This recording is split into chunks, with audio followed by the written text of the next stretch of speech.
You've lied so much your teeth have become rotten, yellow and stained from all the shite you've been talking. And it's left to us to pick up the pieces with smiles on our faces. Ah!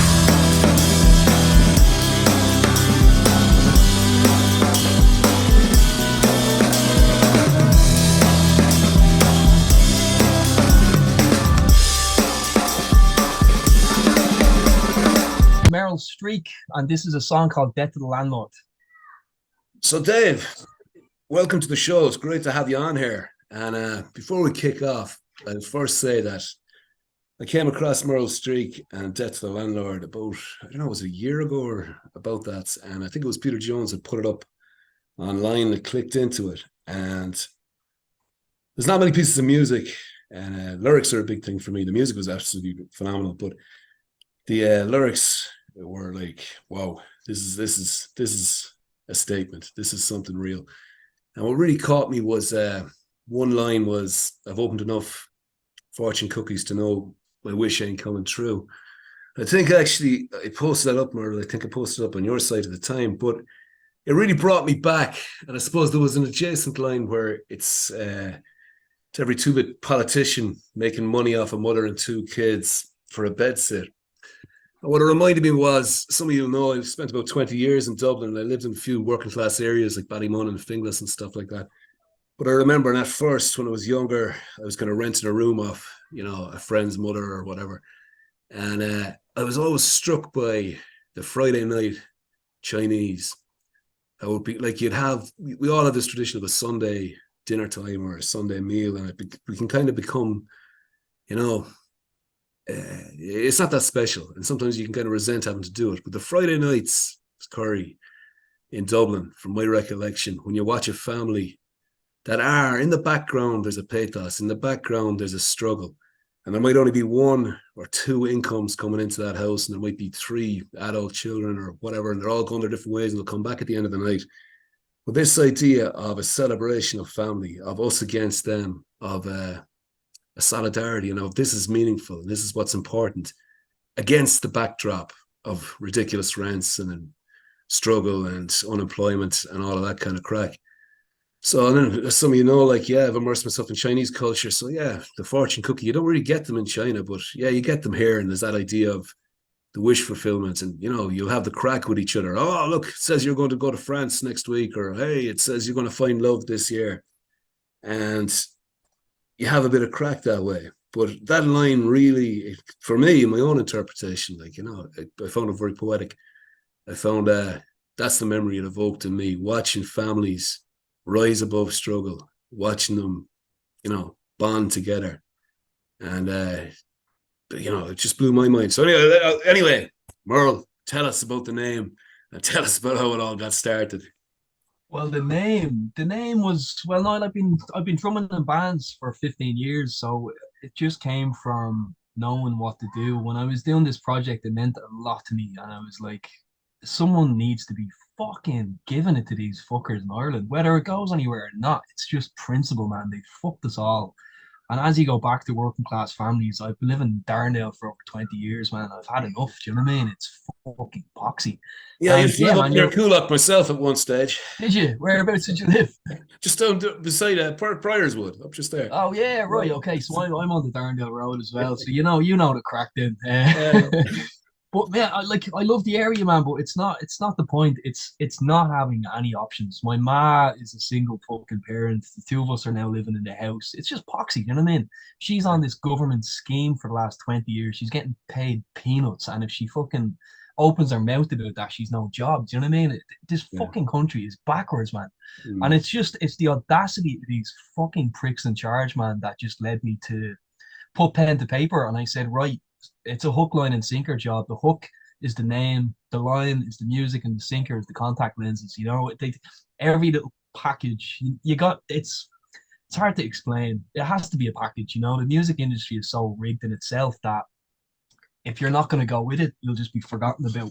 So I went with it, man, and I gave them what they wanted. They wanted shitty fucking electronic sounding fucking beats, and they wanted all this fucking gimmick with contacts, and I gave them that, man. And what they got in return is brutal fucking honesty and anger about Ireland, essentially. And that's it, you know, that's where it came from. The name Meryl Streek, I was just really stoned, and I literally Googled A-list celebrities, and she was the first name that came up. And I said, that's a name that, Niall, regardless if you're a fan or not, once you hear that name, it'll stick with you. You know what I mean? And that was the idea.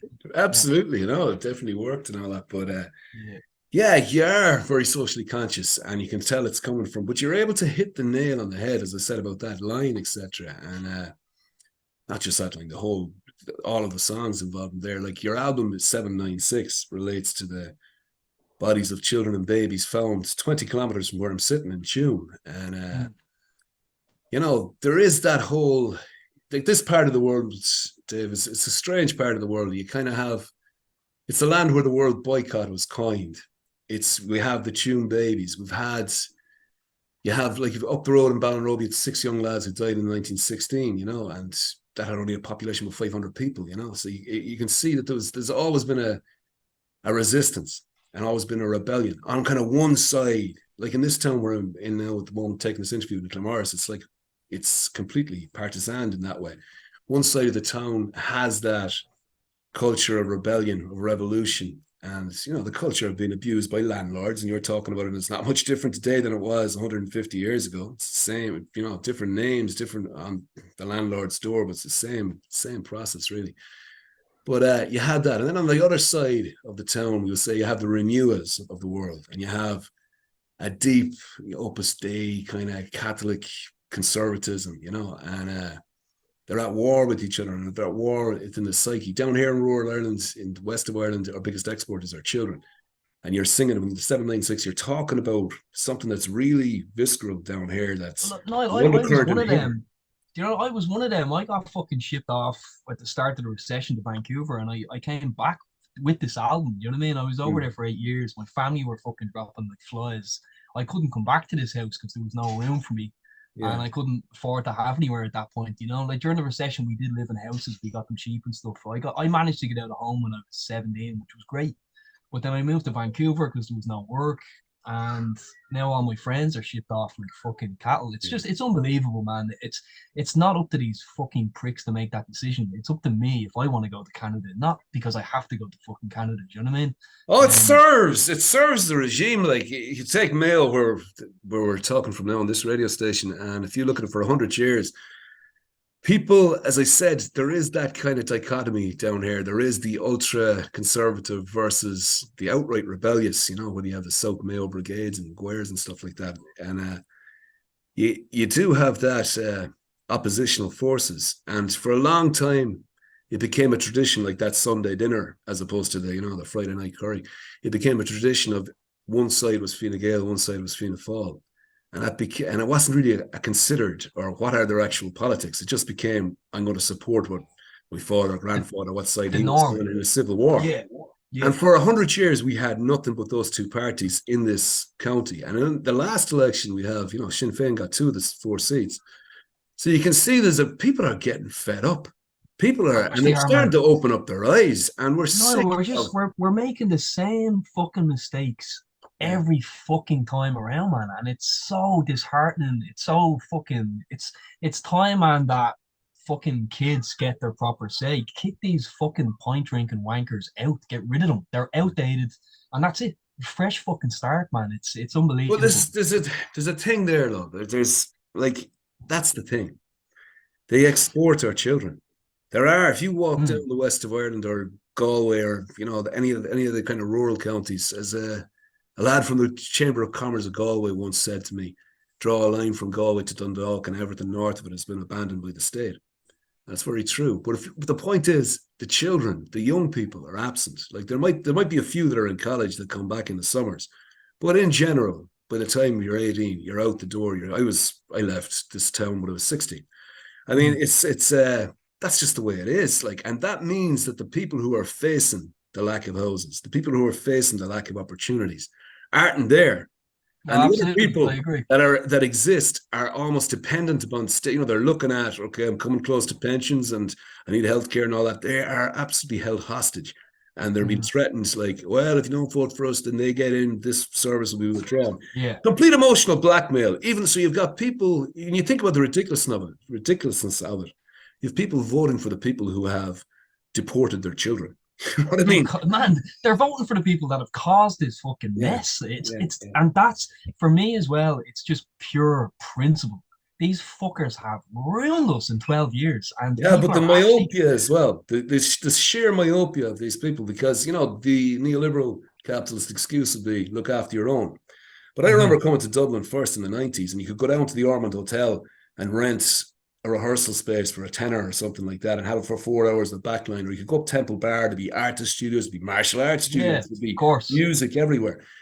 And like as an architect in the 2000s, when I was kind of in the corporate sector, I eventually traveled to start doing hospitals because I felt at least that had some value. But starting off, you don't get much choice. And I was involved in mixed developments and in, housing estates out in County Meath, etc. And you'd be young and you'd be idealistic and you'd be trying to give, what people need and learn from the problems of the past. And you'd be doing these 3D presentations and fly throughs. And the next thing, you'd get the planning permission and the developer comes along and says, right, we have it. We have the priesthood. Now strip out all the architecture. This is all about profit. So bring it down. And then people are living, like when I come up on the train sometimes to Dublin and you're passing by Kildare and you're looking at within 5 seconds on a train, there's vast amounts of land, used farming land, etc. And the next thing you're into these tiny little matchbox, living spaces that are, people are That's paying that's half a man. million. That's That the means 1.5 million over the period of their lives. Of course. But we're trapped. We're put into these boxes, fucking council estate boxes, man, and they wonder why there's so much trouble. Do you know what I mean? There's no funding in areas like this. It's just backwards, man, completely. I look at Darren out of the window.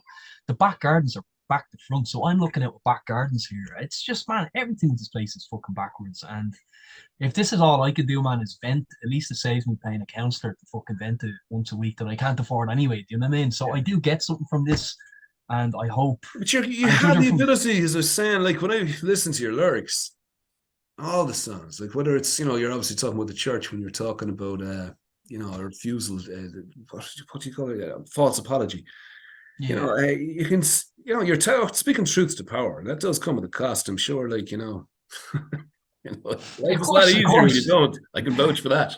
Yeah, But but this is just stuff we're all thinking, Niall. You know, yeah, everything that's on that album, it's very coming from a person who was just venting his mind. It was never really thought out to be this poetic fucking album. Never, ever, ever. Someone fucking called me a punk poet, man, and I broke me shit laughing. Like I sent it to everyone, go, can you get over this? Like, but it wasn't. It's just simple. It's the conversation I would have in a bar with you on the weekend. yeah. Just put on paper. That's really what it is. So people relate to it because we all fucking think it, man, and that's the real thing about it, you know? Yeah, but it is poetic. I'll stop there because at the same time, like you're capturing. There's a lot of people walking around, right? A lot of us will walk around thinking, "Hey, why am I feeling this way? And is it Mm. just me? And is it have I got some sort of cluster B confusion going on? Is this some emotionally led narrative? Then life isn't this bad, really. And I don't want to say it because you don't want to be a pariah. And No, you you're come right. along You're and right. you say it, and then suddenly people kind of go, "That's it exactly. That is Mm. exactly what I'm feeling." So instead of this being an unjustified rage, it's an absolutely, justified anger, and you're kind of Yeah, you're placing that into the public realm. You're performing it on stage, and people are feeling it, and you must be seeing it. I see it, Niall, You and you must be know what? seeing the That's reaction of your audiences, like this. it's really weird, man. I've had people travel. I did a gig in Paris a while ago, and I had some woman travel on a plane from New York on her own, right? And then I had another guy from Rolling Stone magazine traveled 600 miles just to hear false apologies, stuff like that. But the woman came up to me after the gig, and I didn't twig it at the time because it was kind of a bit hectic at the merch stand. But she came up and she was screaming in French and she was crying and she was really emotional. And she basically just said that the Catholic Church had killed off her grandparents and it lived with her whole life. You know what I mean? But this woman was in distress and she was so happy that someone was just saying that simple fucking line. And that was it. And for me, it's never been about profit. It's never been about supporting Till. It's never been about supporting fucking anyone, man. It's literally, I'm just shocked the reaction to this, and it speaks volume, man, when people around the world in New Mexico, Canada, fucking anywhere in North America can also relate with this, because there's schools over in BC, British Columbia, outside of Vancouver, the Eamon De Valera worked with. They also found 300 fucking bodies of kids, native kids, on that land just when I left about 5 years ago, or 3 years ago. But the media don't talk about this stuff, and let alone as well, now, imagine the amount of schools around Dublin alone, let alone Ireland, that also have stuff to be found. You know what I mean? Yeah. They don't want us finding any of this stuff. It's just corruption at the highest level, man. It's unbelievable, you know? Yeah, it's a darkness. Like, I mean, if you think about that darkness in particular, like you know, growing up in the 80s and all that, like this stuff was still latent. This was still happening. And Absolutely. You know, you had to, it's a context of a time where to get a job, let's say, like there wasn't many jobs, but you might get a public job if you had connections. Then you had to get your reference. Let's say you want to be a teacher or something. You had to get your reference from your parish priest. Otherwise, you wouldn't get in to get the job. Is that true, actually? That is absolutely true. No way. Families were terrified. And they were terrified of offending the church and its morals and the whole De Valera, McDade stuff in any way possible. To the extent that they gave birth and they reared these children. Yeah, no, they sent to these laundries.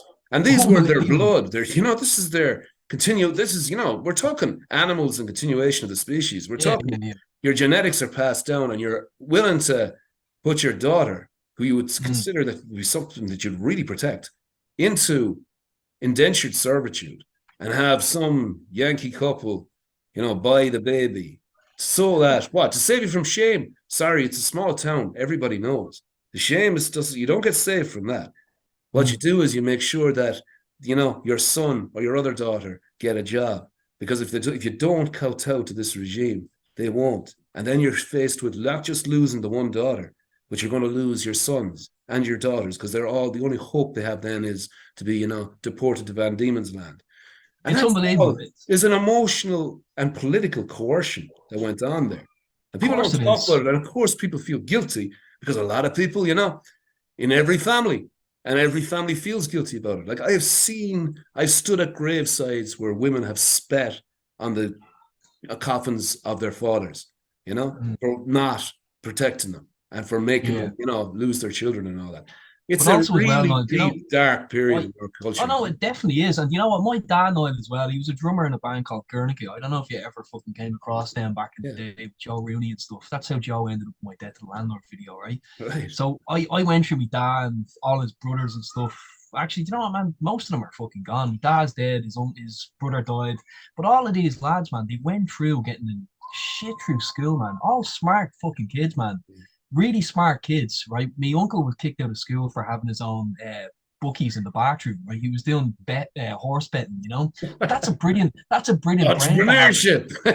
but that's brilliant, you know what I mean? But they didn't focus on that, man. You know what I mean? They didn't focus on the smartness of these kids, whether they were fucking doing the wrong thing in commons, whatever, or not. But stuff like that, man. You get thrown into this fucking world with the church, and they're the fucking pricks that are fucking doing the worst of it. Do you know what I mean? It's just exactly. Backwards, man. I mean, I can't mention names, you know, but you know the proof exists.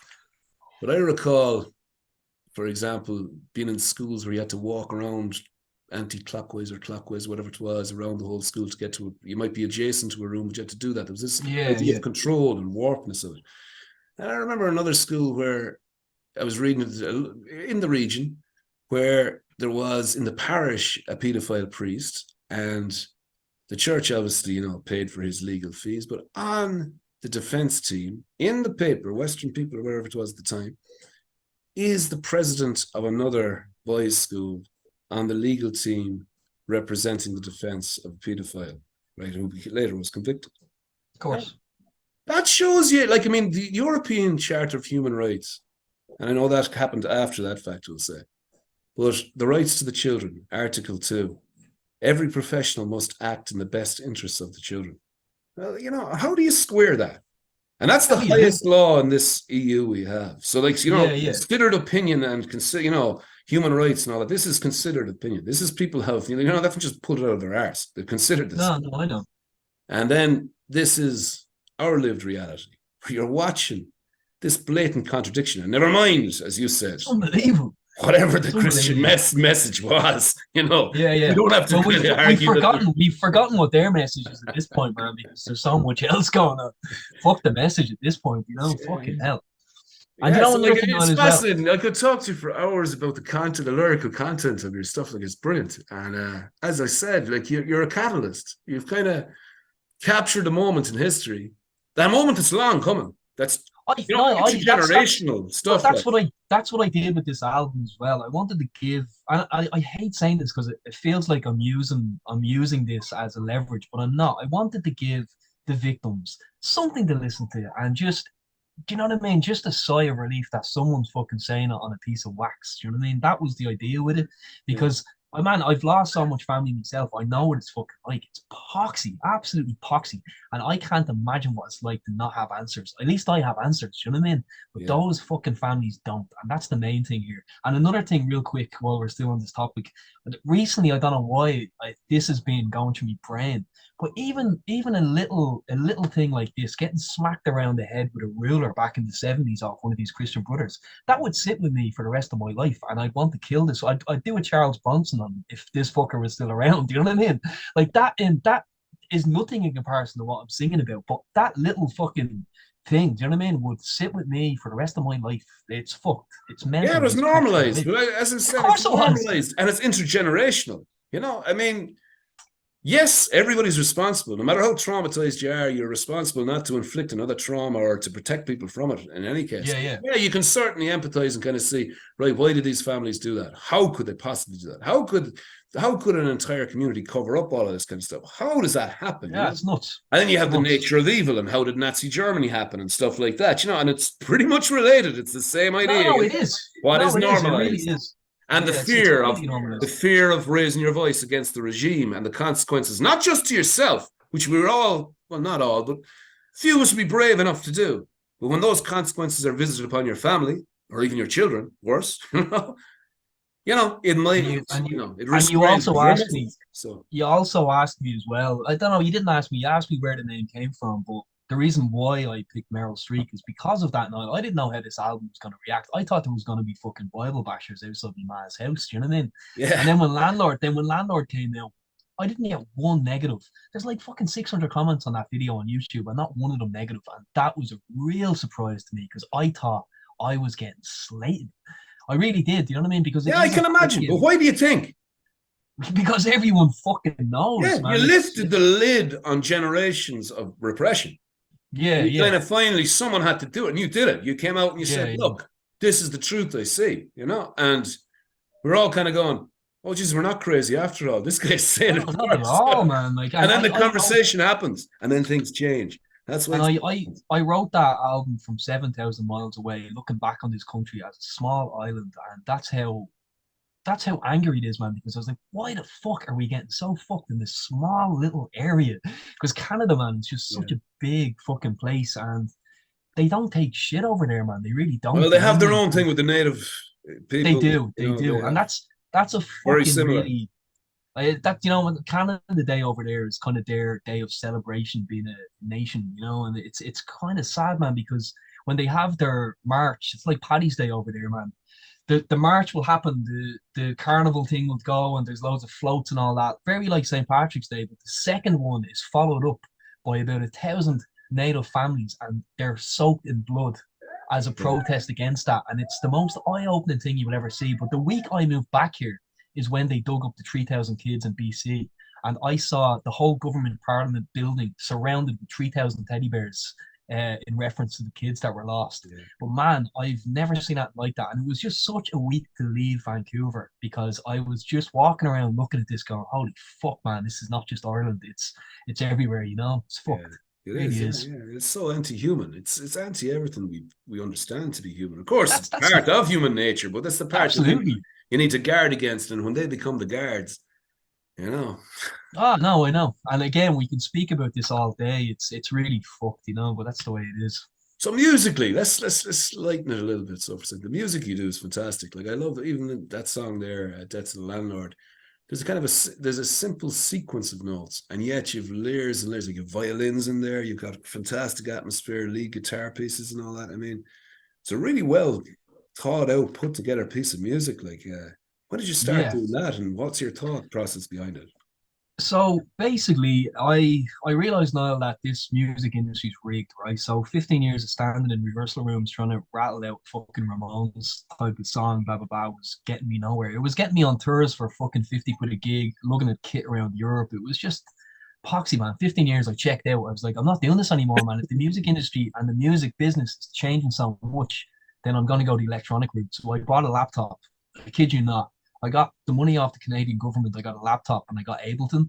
And I literally, when lockdown happened, the first day that me and my ex, we went out and bought 3 ounces of weed for fucking pennies.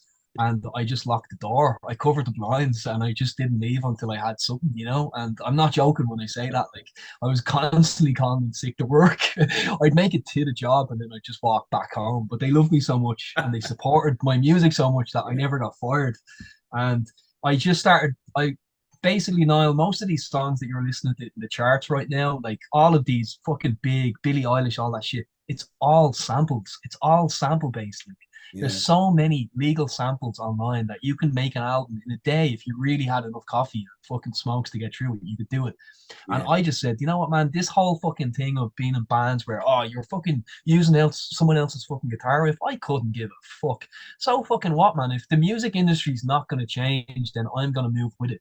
So that's what I do. I layer samples. I put a guitar tone that some kid in Brazil wrote. I put that in reverse. I'll stick that in there if it sounds good. And that's basically how I do it. And I have a friend called Phil You're doing Weir. all of this yourself, like you do not. Yeah. Whoa. Do all of it, man. All of it. And then I have Phil Weir, who's a guitar player and bass player, a friend of mine from back in my retail clothes days. He helps me out with some tracks. I got Molly from Vulpines. And I just ask people, man, to help me when the songs are constructed and they're ready to go. I'll send a song, say, can you stick some bass on it? And I'll send a voice note where it's like da da da da da da da da, and they'll mimic that. And that's basically how I do it. Yeah. That's brilliant. That's brilliant. Yeah. No, I'm always Fuck it, man. And people will slate me for that. You know what I mean? Like, it's not his fucking fuck off, man. It's bleeding anyone's music, man. It's what you do with it. And I've went down rabbit holes. Only 7 notes, you know. Yeah. Fuck it, man. No, well, that's very true. Like, you can see that in the history of rap in the United States. Like, before the laws kicked in, it was so everybody was sampling stuff, and it becomes its own thing. And there's no harm in it. Like in jazz, they'll call it quotes. You know. But like, this is the thing, but you just nailed it on the head as well. I was looking back on like NWA and stuff, and I was never a mad rap fan. Like Rage Against the Machine would be the closest I ever got to rap, but like Dr. Dre and all that shit, man. That's they did this, man. They sampled fucking songs from the soul period. You know what I mean? 10 years previous to that, and it's just this is the way it is. That's it. Whether we like it or not, man. The industry is rigged for bands. We're not getting paid enough to play these gigs, so fuck it, man. The only way to do it is do it yourself. You have one brain to fucking deal with, which is your own, and that's it. That's the simple fucking method, you know. Sorry, you do a lot in a band, like, you know. Yeah. I'd rethink my life. Yeah. But you know, no, I hate saying this because I know I have bands, punk bands that are supporting me, fucking skinhead bands that are supporting me in the UK now, and they're all brilliant. But I'm not gonna fucking beat around the bush. I'll fucking tell you all, it's a rigged fucking game. But you already know that. Do you know what I mean? We all know. We don't care. No, but you know what? If it's fun, quoting one of our own songs. Yeah. Oh man, another topic I could sit here all day on. I swear to God, man, it's rigged. All of it's rigged, you know. Yeah, well, it is like from the top down, gentrification, all of that kind of stuff. As I said, you'd be surprised when you look in the detail, like, and then see, I often think to myself, right? Let's say you're on the dole, €220 a week. Translate that into seconds. And you have a minister on 400 grand, right? It's about 1.5 weeks, right? And then you have the people they're working for, the billionaires, they're on 32.5 years. 1 billion seconds is 32.5 years. These guys are house slaves and we're field slaves. And they're waltzing around. Like, you know, you hear about certain politicians who suddenly go to the Bilderberg meetings. And you know what's happening afterwards. They're ringing up mom. Mom, I finally made it in there. You know, geez, you're a great lad, whatever. You know, it's probably going on a personal level. But I've been to meetings as well when I was in the corporate architecture crack. And the politician or the planner would come in and they'd be the developer and the guys, and you're the architect, so you're kind of responsible for shit. Well, they go to the politician or the planner and they go, at the end, halfway through the meeting, no, thanks very much for your time. It's so great. We're so appreciative of you coming in here. Now, we won't waste any more of it. And the minute that door closed behind them, they'd fucking laugh. And they go, look at that idiot. And we have them fucking wrapped around our things. And they're doing, you know, they have no respect. Nobody in that world, it's dog eat dog, and they've no respect. And it's so unhuman. And then, like, you might have a young artist, like, you know, you take Millennium Plaza in Dublin, and you might have, you know, you look at the 3D drawings that before it was created, and there's families and there's children and skipping ropes, and it's, you know, the life and soul of the city. You go down there on a Tuesday night, and it's sterile. You know, and that's what I meant earlier by people saying you're looking after your own. No, you're not. You're being myopic. You're looking after yourself with your millions. Absolutely. Well, there's 40% less land animals than there was when I was born. Yeah, you know, yeah. You go down to Temple Bar and it's gentrified. There's no culture at all. You want to do martial arts and you're living in Dublin City Centre, well, you have to go out to Santry or some industrial estate to find that because nobody can afford to rent a space in the town. Oh, I know. So you got all of that kind of crack happening. And as I said, it's a deep myopia because no matter how many millions you put into your children or grandchildren's hands, if the animals ain't there and if the culture isn't there, they can't get to enjoy it. Not the way you. No, absolutely. But like that myopia and, you know, a deep salafism, like sure, it's probably a narcissism, but like, I mean, that kind of stuff from the top down in every aspect of this culture. But people are kind of getting fed up, I think. And I think you've captured that's the thing, Niall. People, you can actually feel it now, which I never felt before. You can feel the anger and you can feel the frustration. There's the GPO has a protest outside every day. Do you know what I mean? Yeah. It's fucking absolutely insane. People are feeling it. And you know what? I do feel a change is on the horizon, man. People are just snapping. They've had enough. Do you know what I mean? Enough is enough. And also as well, playing in bands. There's so many kids out there, man, that are incredible animators, poets, book writers, fucking everything else, but they don't experience their fucking what they're actually good at because these cunts have you locked into working Monday to Friday to pay your bills, and then you get home. You're an indentured servant, and they want you. I quit drinking 3 years ago, man. It killed me dad. It killed off my whole family. I said, fuck this. I quit. And the only reason why Meryl Streek is happening is because of this excess energy I have from not boozing, right? But these fucking dickheads want you drinking Monday to Friday. And they want you drinking on the weekend. So you're just bollocks and you're just a number. Getting on with it. And that's it. And I stand against it all, man. It's just the amount of fucking directors. Again, as you speak that, say fuck off to 5 days a week. Yeah. You know? It's poxy, man. And you know what? Like, Niall, I've been a hard worker my whole fucking life. Yeah. This is the first year I haven't worked because I'm just doing what I fucking need to do. Yeah. And that's it. And I'll probably be back working next fucking year. Fuck knows. But anyway, it's just this is my time. You know, this is my time to fucking start shouting, and that's what I'll be doing, you know? Yeah. It's mad. That's brilliant. Anyway, because I see time is cutting short. You're going to be touring with Pill. That's, you know, John Rotten's dad is from Tuam, the same place the 796 Babies, just 20 kilometers. Is that true? That is true. No fucking way. So there you go. There's a bit of how the universe connects and all that kind of crack. Yeah. So that's something cool. Like that's, jeez, in the punk rock world, that'd be like, whoa. I'm playing on the same stage as Johnny Rotten. Wow. And that's what was it like? And you know what, man? It was a hard 6 weeks knowing that it was a possibility, right? I had to keep this quiet for 6 to 7 weeks, which really, I smoked 40 a day and I was bollocks, man. And now I'm off the smokes. Now that it came through, I was like, right, business. I got to look after myself. So I'm back in the gym and all that shit. But it was mad. It's nuts. It is quite nuts. And it's also kind of weird to see that he's really into it, you know? Yeah. And that's what, it kind of scares me a little bit, man, because I know he's an intense fucker, but I'm also quite intense. So we'll see how 3.5 weeks around each other is going to go. But look, I'm excited. I'm doing this with my dad. My dad was around and my stepdad. Both of them have Sex Pistols records that are original and all that shit. But if the two of them were around, man, this would have been the tip of the iceberg, you know? So for that, I'm excited, yeah. Brilliant. Like, and when is that tour and how many dates is there? What's going on? It starts on Friday, man. It starts on Friday until October 30th. Oh, hang on. No, sorry. It starts on the 6th of September until the 30th or the 31st of September, yeah. And where is it? All over Europe or the world or where? All over the UK, man. All over the UK. But then their European tour starts at the end of September. And that's all I'm going to say. I don't know who they're bringing with them, but I hear you. Yeah. Who knows? Who knows what will happen, you know? That's brilliant. Your work rate, I have to say, like, you know, look in the Facebooks and the socials, whatever, like, you're gigging an awful lot. You're constantly, like, you were there. I saw you were in Paris and all over the UK on a regular basis and all that. Yeah. What's it like? That lifestyle change. It's good. I keep telling myself this is what I've always wanted. You know what I mean? Yeah. It's hard because I come home and I'm stuck in a box bedroom in Darndale, and then I'll go out and I'll have 3 weeks of just the weirdest experiences of my life, man. You know what I mean? It's really weird. People even calling me Meryl Streek. That to me is just fucking bizarre in itself. I played the Barrowlands with Kneecap in Glasgow a while ago, and I was setting up my merch stall and all the security team. There was about 50 security team all get prepped on the evening because the Kneecap gigs are quite fucking intense and they're worse than Slayer gigs, man. Kids are fucking nuts. So as I was setting up the merch stand, 2 of the security came over, and one of them was a little woman. I can't remember her name. She was about 50 odd, and she was like, "Hello, Meryl.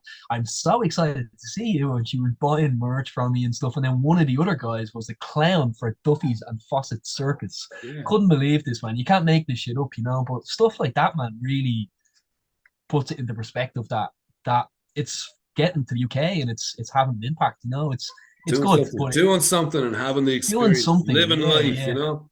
That's the hope. That's also what people see when you know what I mean? You're standing up, you're saying things, and you're still managing to kind of fulfill your dreams, you know what I mean? And it's scary getting which up there, man, lifts the it, shackles you know? off the mental shackles off. It does. If I row against the current, I'm going to be broken here on the rocks. You're kind of the funny thing with Meryl Streek is as well, man. It's all about the mood I'm in. So normally on the first or second song of these opening gigs, people are still back and they're fucking weirded out. So I just jump straight in, right up to their face, man, and give it to them, you know. And I think that's what helps me. Is I like really testing people. You know, someday someone will hit you dig, which is grand, but it's just funny seeing people get tested. They get pushed, you know. And I'm a huge fan of horror movies, man. My granddad used to manage Brixton Academy in the 50s over in London, so he raised me well on Alfred Hitchcock and all the usuals. But I personally like leaving the gig shook, you know. I like experience something that you don't see every day. And Meryl Streek is that. It's not a band, it's someone on stage fucking having a mental breakdown with weird lights, you know, and that resonates with people, you know. And speaking truth to power. Well, listen, Merl, I see we're kind of running out of time here. Listen, it was fantastic having you on the show. Much appreciated. And hey, best of luck, and you know, keep. And thanks for having me. You know, we'll do it again next year, I'm sure. Yeah. All right. Thanks a million, man. Cheers. Thanks a million, Noel. Have a great day, buddy. Yeah. Not too bad. That's about it. And Kaos.